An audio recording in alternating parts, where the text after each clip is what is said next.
За хөдөө аж ахуйн салбар тэр тусмаа цагаан эдийн бүтээгдэхүүний зах зээл нь ер нь хэр байдаг вэ? Одоо монголчууд чинь цагаан эдийг дэлгүүрээс худалдаж авах гэхээр толгойд нь буудаггүй шүү дээ. Ер нь бол ийм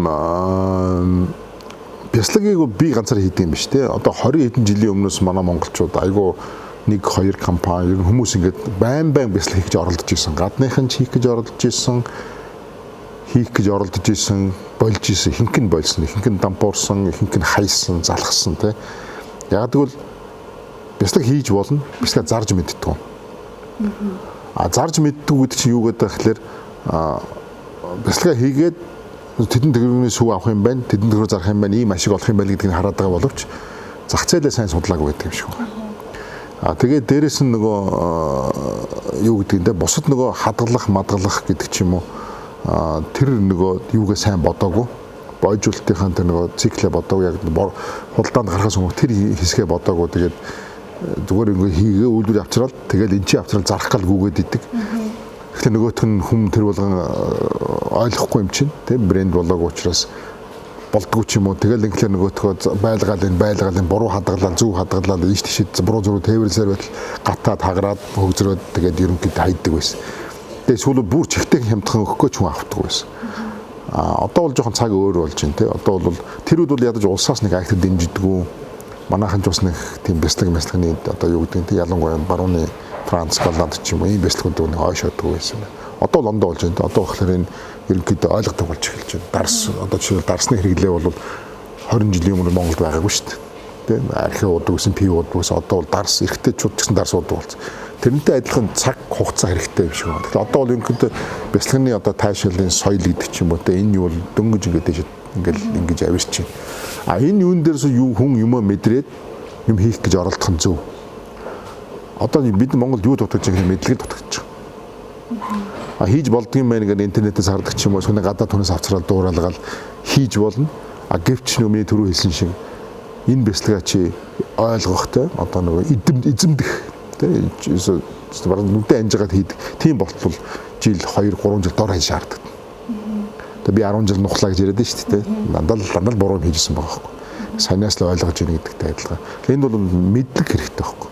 Одоохондоо мэдлэг байхгүй сүү байна надад бяцлаг хиймээр байна, зармаар байна гэдэг. Тэгээ чиний хийсэн юм чинь одоо жишээлбэл тэр хийсэн юм чинь бяцлаг биш хүн идэхийн аргагүй юм болчиход бас хэцүү байхгүй тийм. Ер нь бол мэдлэг айгуу чухлаа. Бид нар бол мэдлэг хэрэгтэй, боловсрох хэрэгтэй, ойлголттой байх хэрэгтэй. Надад бол нэг давуу тал байдаг. Яг бол би ч өөрөө хоол амт гэдэг юмыг бас нэг зарим хүмүүсээс арай жоохон дээр ялгаад байдаг. Тэгэхээр одоо энэ бяцлаг хийхэд ийм амт гарахад бол юутай хослох уу, юутай хорших уу.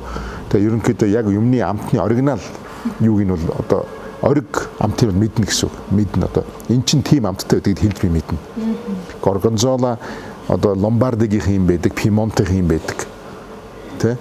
Стилтон, Рокфорт хоёр ямар ялгаатай гэдгийг би хэлж чадна. Тийм болохоор тэр амтыг мэдж байгаа юмаа хийчээд бүтээгдэхүүнээ амсахад хэрэглэхэд миний боллоо болохгүй гэдэг би дүгнж чадна.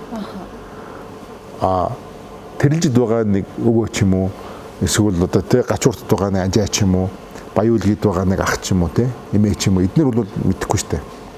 Тэрийг мэдэхгүй учраас нэг герман хүн ч юм уу нэг хэн хүн ирэл ингэж хийдэг ингээл нэг оюутан ирээл заагаад өгчдөг. Эн чинь бид нар нөгөө хийчлээ шүү. Одоо энийг л зарна гэл ингээл гүгээд ирэхлээр чинь тэр чинь уучлаарай эн чинь бас биш вэ яах вэ те.